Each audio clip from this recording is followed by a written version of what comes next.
Gunasekara sir, தற்போது நம்ம மீண்டும் இந்த ஒரு கேள்வி, ஏன்னா பலருக்கு மனதில் ஓடிக்கொண்டிருக்கிற கேள்வி, தற்போது இந்தியாவில் படிப்பதற்கும் பிலிப்பைன்ஸில் படிப்பதற்கும் மருத்துவம், இதுல என்ன வித்தியாசத்தை நீங்க பாக்குறீங்க? என்ன குறிப்பா ஹைலைட்டா சொல்ல முடியும் சார்?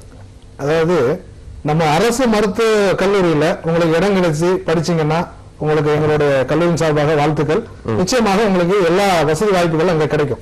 பணம் குறைவு, நல்ல பிராக்டிஸ் கிடைக்கும், கிளினிக்கல் பிராக்டிஸ். ஆனா தனியார் மருத்துவமனைகள், நான் குறைய சொல்லல, நல்ல மருத்துவர்கள் நமது நாட்டுக்கு உருவாக வேண்டும் அப்படிங்கிறது தான் எங்களோட நோக்கம்.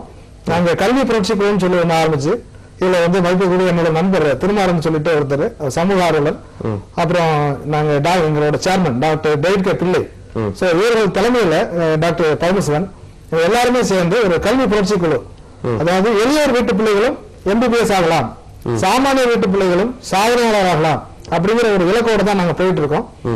நிச்சயமாக பிலிப்பைன்ஸ்ல படிக்கக்கூடிய கல்வி நமது நாட்டில் படிக்கக்கூடிய அந்த ஒரு சில தனியார் கல்லூரிகளில் படிக்கிறத விட நிச்சயமாக நன்றாக இருக்கும். அதாவது சொல்ல போனா கிளினிக்கல் எக்ஸ்போசர் சொல்றது, அங்க கிடைக்கக்கூடிய வாய்ப்பு நமது மாணவர்களுக்கு நமது நாட்டில் சில கல்லூரிகளில் கிடைப்பதில்லை. சோ அதனால பணம் கொஞ்சம் கூடுதல் ஆனா கூட வெளிநாடுன்னு சொல்லும் போது பெற்றோருக்கு பிள்ளைங்களை பிரிஞ்சிருக்கக்கூடிய ஒரு பெரிய கவலை இருக்கும். சோ அதை கூட ஒன்றை இருந்தால் தான் ஒன்றை பெற முடியும். நல்ல மருத்துவராக நம்ம நாட்டிற்கு அவர்கள் வர வேண்டும் என்றால் ஒரு சில விஷயங்களை கொஞ்சம் விட்டு கொடுக்கலாம். நிறைய கேள்விகள் கேட்கிறாங்க பெற்றோர்கள். நாங்க ஒவ்வொரு நாளும் 100-200 பேர்ட்ட பேசுறோம். நான் ஒரு கேள்வி கேட்கிறேன், அதாவது பிலிப்பைன்ஸ்ல நம்ம பிள்ளைங்களுக்கு பாதுகாப்பு இருக்குதா, அங்க நம்ம சாப்பாடு கிடைக்குமான்னு சொல்றாங்க.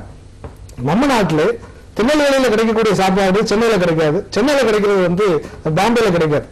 உணவு முறையில சில வித்தியாசங்கள் இருக்கும். அதை நம்ம கொஞ்சம் அனுசரிக்க தான் செய்யணும். பிள்ளைங்களுக்கு அட்வைஸ் பண்ணுங்க, எல்லாமே கேட்டது ஒண்ணே கிடைக்கணும் அப்படிங்கிற மாதிரி ஒரு வளர்ப்பு முறை வேண்டாம். இரண்டாவது, வெளிநாடுகளுக்கு செல்லும் பொழுது மாணவ மாணவியருக்கு சுய கட்டுப்பாடு அவசியம். அது இருந்தால் மட்டும்தான். அங்க பிலிப்பைன்ஸ்ல போனதுனாலே ரஷ்யால போனதுனாலே ஒருத்தர் கெட்டு போயிட்டாங்கன்னு சொல்ல முடியாது. சுய கட்டுப்பாடு, சொந்த சுய கட்டுப்பாடு இருந்தால் தானே முன்னேறி வருவதற்கான வாய்ப்பு. வெளிநாடுகளுக்கு செல்லும் பொழுது அவங்களோட எக்ஸ்போசர் ரொம்ப நல்லா இருக்கும்.